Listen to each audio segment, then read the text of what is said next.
Since the kidney is tasked with cleaning the blood in a very different way than liver cleanses it, blood flow into and out of the kidney is very important to understand. Unlike the heart and lungs, which do not take blood from the blood that they're moving or oxygenating, the kidney does. The cells in the kidney are both consuming glucose and oxygen for themselves and cleansing that same blood for other items. Blood comes out of the left ventricle of the heart. It enters into the aorta, and as it descends down the abdomen, it branches off into the renal artery quite quickly. As you can see here, there's the renal artery. The renal artery then punctures the kidney at a place called the hilum, and this is also the place where the ureter punctures the kidney. The renal artery enters the kidney and breaks apart into a couple segmental arteries.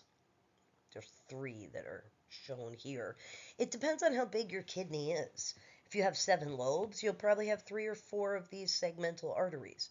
If you have 5, you probably have 2 of them. It depends, but it's a segmental artery because it's going to go to different segments of the kidney. Segmental arteries then break off into interlobar arteries. These are the arteries that run between the lobes or between the medullary pyramids of the kidney.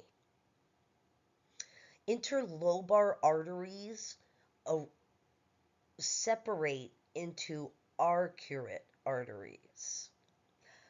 And actually, I don't know if you see here, but arcuate arteries go to the center. that that's it. They stop. They don't pass the center. The word arcuate means around. So these are the arteries that start to go up into the cortex of the kidney and bend around the renal pyramids. Arcuate arteries then hook up with these little cortical radiate arteries, which you can see here are all radiating out into the cortex from that arcuate artery. It's at this point that the blood from the aorta is subjected to the first capillary bed of the kidney. Afferent arterioles branch off from the cortical radiate arteries and lead to the first capillary bed. Here's our first capillary bed. This capillary bed just separates items by size in a process called filtration. We're familiar with filtration from the blood vessel chapter. Filtration is the process driven by hydrostatic pressure that drives water out of capillaries into the interstitial fluid. Anything left in this first capillary bed, which is called the glomerulus, enters into the efferent arteriole, which I just tried to draw an E, but this is the efferent arteriole right here. This efferent arteriole drains this first capillary bed called the glomerulus. And this is very different than other capillary beds, which are all drained by venules. The glomerulus is drained by that efferent arteriole. And this efferent arteriole leads to a second capillary bed. Now, this second capillary bed can be one of two types. It can be called a vasa recta, or it can be called a paratubular capillary.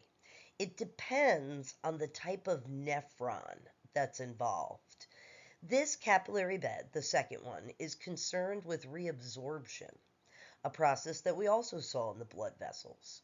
Reabsorption, which is driven by the colloid osmotic pressure of blood, is the process that sucks fluids back in to the venule side of a capillary bed. So this second capillary bed is not concerned about the size of items, which the first capillary bed was. The second capillary bed is concerned with the need of the body. Do I need this or not? Whether or not it's big or small, do I need this? The second capillary bed is, in fact, drained by a cortical radiate venule, which connects with the arcuate vein, which connects with interlobar veins, And those interlobar veins all converge into the renal vein, carrying blood out of the kidney. No, there are no segmental veins. Just to have a nice visual of the veins, the cortical radiate veins, these that are coming off like little hairs up here, the cortical radiate veins are all drained by the arcuate veins that curve around the medullary pyramids. Then they're drained by the interlobar veins, which curve around between the pyramids. And then the interlobar veins are all drained by the renal vein, which sends the blood back to the vena cava. And again, there are no segmental veins.